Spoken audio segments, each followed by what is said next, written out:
Hi friends, I hope I'm audible. So today I want to share a message with you all regarding attachment to external reality. Okay, in the twin flame circles and ascension circles, we talk a lot about attachment. Okay, so today I'm going to give you one example of what attachment looks like. All right. So I created a situation.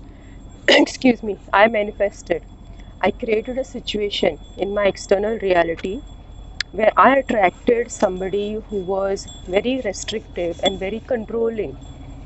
Okay, and currently I am here because I'm in this place, Varanasi, Banaras, because there's a lot of polarized solar plexus energy here. And as you know, solar plexus is the highest divine masculine chakra. Okay, just like the third eye is the highest divine feminine chakra. So I am here to work on this level of myself. Okay, so obviously I will be attracting my karmic relationships, my karmic monad as it is called, because this is not our karmic monad, this is the ancestral karma that we took on. Okay, so I cleared my ancestral karma and I activated my Merkaba, my 14 chakra system, but right now I'm doing it for my twin. Okay, because it is the divine feminine that gives the rebirth to the divine masculine. Okay, especially in the spiritual and the matrix twin flame connection. So I manifested one lady who was being very controlling and restrictive. Okay, and the example that I'm giving today is that if I were to get attached to the external reality, okay, I would be giving my power away to this situation. Okay, but that is not what we do in 5D. We take our power back. All right. So how did I create this reality? How did I manifest this reality? So what happened is, before I manifested this version of this woman, for 2 weeks I had not been keeping my divine masculine balanced. Okay, and again it was not my fault, because obviously starseeds are here to suffer for the world. I hate this mission sometimes. It sucks because we take on the sins of the world, and then basically for half of our life we have to be cleaning other people's shit. Okay, that's sad. I know I'm venting, but it is the fact. So we really don't have a life until we get out of the sewer of 3D reality. All right, so yeah, the situation manifested, and I found myself reflecting on it. Okay, that how did I create this situation? So 2 weeks back, another chunk of the divine masculine karma was downloaded into my mental body, as a result of which I couldn't keep my divine masculine balanced. Okay, I couldn't wake up early, I couldn't plan effectively, I couldn't prioritize, I couldn't get all the right connections, get all the right ideas. I wasn't very efficient in the work that I did. Okay, so all this happened because another, as I said, another chunk of karmic debt was downloaded into my mental body, and then it comes in your physical reality. Another thing that happened is, besides not being able to keep my DM balanced, I did not get enough time to do my sadhana because I was busy studying something else so that I could serve my clients better. And so I did not make time or did not get time to do my sadhana, because I am basically here to do my sadhana and clear the divine masculine karma. But I find a lot of people that are coming for me for guidance, and I feel like I need to really improve myself. So sometimes I study and improve myself. I just revise what I've been studying for years. You need a little bit of revision sometimes. So these two factors created a lot of imbalance in my divine masculine and my divine feminine. First, I was not keeping my divine masculine balance. Secondly, I was not doing sadhana, okay, the required time that is required on a daily basis.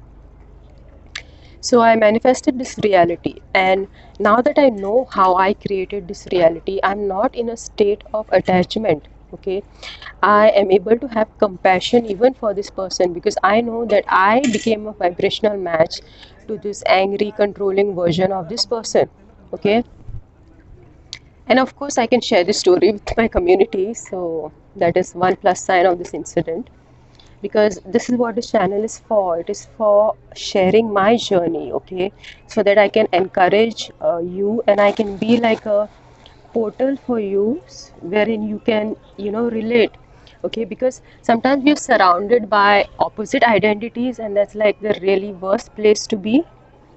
But we don't have much choice until we strongly come into who we are, and we create a clear a karmic debt. The more we balance our divine masculine and the divine feminine, the more we find like identity people in our reality, okay. So in the spiritual twin flame and matrix twin flame connection, you don't get the results as you progress, like you know, you shift, you change, and then you get the results. It's not like that. You keep clearing the karma, you just keep getting the same people, you just keep doing the work, no results. And at the end, you know, at the total end, that's when you get all the results and all the nice people enter your reality. It is not like uh, you put in 20% work and you get 20% result, and then 30% work, 30% result. No, nothing like that. You put in 100% work, you complete a journey 100%, you slog it out, you suffer it out, or you do sadhana, whatever hell you need to do. Alright, so you slog it out, you do whatever the hell that you need to do, and you complete the journey, okay? And only after completing the journey do you get the results. So now today, coming back to our topic, uh, I was talking about being attached to the external reality. So this is how I was not attached to the external reality, because right now I know how to take my power back, okay. Of course, since I created that karmic momentum, I paid for it, right? Because you always have to pay for your karma. I had this negative energy, after which I got some skin rash, because being a starseed, I'm very sensitive. Like if I am surrounded by negative people, I immediately get a skin rash. So I cannot even I cannot work professionally with negative people. I cannot have friends that are having a negative energy, ego issues and stuff like that. So you know, being a starseed comes with several issues, okay. I typically get a skin rash, okay, when I deal with such kinds of people. So I got a skin rash, and that was my sign that, you know, I had been not keeping my DM balance. So this is how you take back your power, you know. This is how you work to clear the karmic debt, all right. And this is how you take control over your reality, the versions of people that you manifest, or the people that you manifest in your reality, okay. For the last 2 weeks, if I had been keeping my DM balance, which was impossible because of the karmic debt. When you have karmic debt, you cannot keep your DM and DF balance, okay. And a lot of professional coaches don't take this into account, but I take this into account, because my in 2008 I had a guru. I didn't have Diksha from him, I didn't have initiation Shakti path from him, but I always had a lot of love and respect for him, okay. And I respected him, and I learned from him about the karmic debt, okay. All the psychology in the world cannot free you from the karmic debt. As I was saying, all the psychology in the world cannot free you from the karmic debt. What can free you from the karmic debt is the grace of the guru, or kundalini awakening, or your own work, which really helps you. Because you know, after doing, the reason people take all these inner work courses and all, because after doing a substantial work, the divine feminine, or the goddess energy, just awakens, you know, when she finds out that your heart is pure and you're sincere in doing your work. The kundalini awakens, because she's the mother after all, you know. She just checks for your dedication. She just checks, are you capable of respecting the divine feminine, or are you incapable? If you are incapable, kundalini won't awaken in you, and even if it has awakened, it will just lie dormant. It won't be doing much work unless you are investing in practices like inner work, or whatever practices that you're having, okay. And also, it's not just about doing the spiritual practices like diligently. It's about applying it in your reality. You know, if there's a divine feminine in front of you, whether it's a girl child, whether it's an elderly lady, you have to respect that person. If it is not a divine feminine, then you can kick the ass, you know, you're free to do that. But what I'm saying is not getting attached to the external reality. Okay, this is how you take your power back. Okay, normally what we do is we feel victimized. Okay, we feel, okay, this person did this to me, this person did that to me.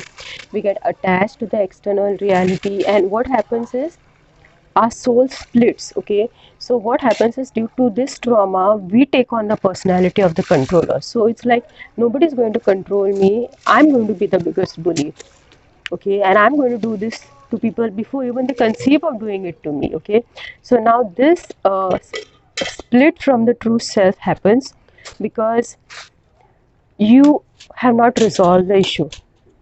Okay, you have not resolved the issue, and in an unresolved state, in an unintegrated state, you take on a false persona that is not your true self. About attachment to the external reality. All right.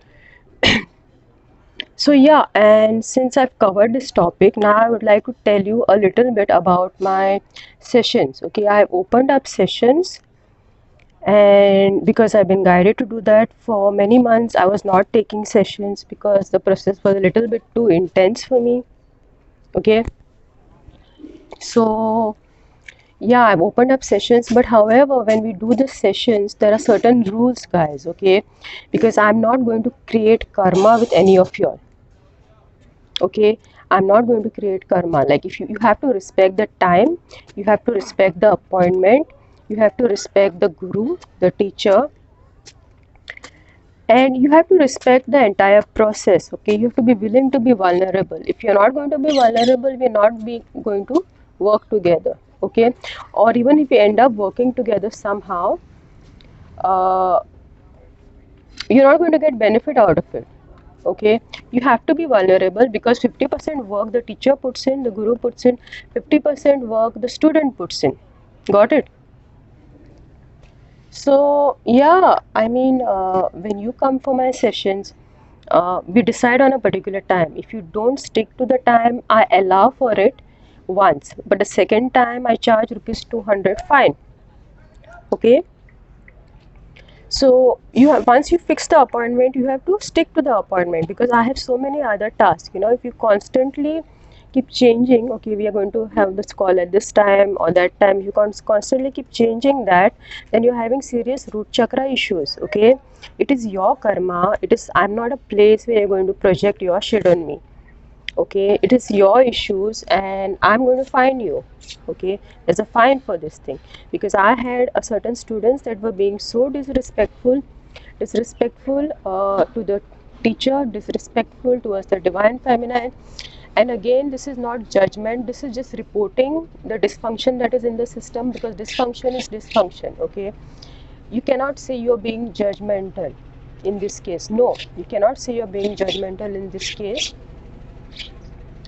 because pointing out the dysfunction is everybody's duty. Okay, if you don't point out the sore that you're having in your thigh, then you cannot apply medicine on it. Okay, you cannot heal it. So this is not a space where you can project your issues on me, because I have a certain protocol that I follow. Okay, and you have to stick to the protocol, because only there is a system here so that we can both get benefit on it, out of it, and so that we can both make the best use of time. Okay, because time is valuable to both the parties, to you also, to me also. Okay, and I don't create karma. As I said, I don't create third eye chakra karma, I don't create root chakra karma. I respect my gurus, I respect the clients that come to me, I respect the fees that they gave me. Okay, I do my best to provide the value. Okay, I take out certain time in my schedule to work on your session, so I give my best, and I'm following my purpose here. You know, giving less time to the career that I chose. Okay, because this is my calling. Okay, my higher self insists that I do this. Okay, I had plans of setting up art classes, and I had already been teaching art before, but I have to cancel those plans, and instead I have to set up some system for this spiritual coaching.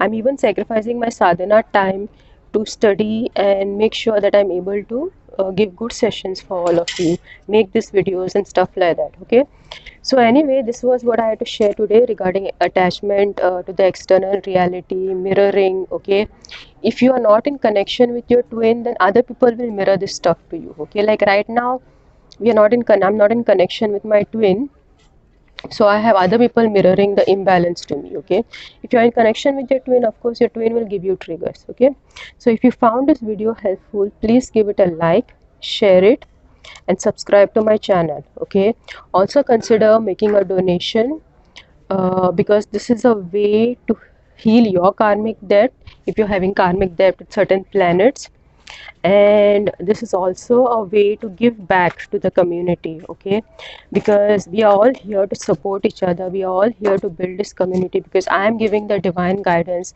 I'm giving energy from my third eye. Okay, and if you spend more time around the root chakra, then you can give some financial contribution to this channel and give energy from your root chakra. Okay, so we keep the balance like that. Okay, so my number is given below on GPay and WhatsApp. If you feel guided, you can donate on the GPay and the WhatsApp. You can also book a session with me. Okay, and I will explain to you how it will go. You can also check out my artworks, and I also take portrait commissions, but currently I'm just doing charcoal portraits. Okay, so if somebody is interested in having their wedding portrait or their child portrait or their pet portrait, especially I enjoy doing pet portraits, or just a self portrait. Okay, so you can commission that portrait.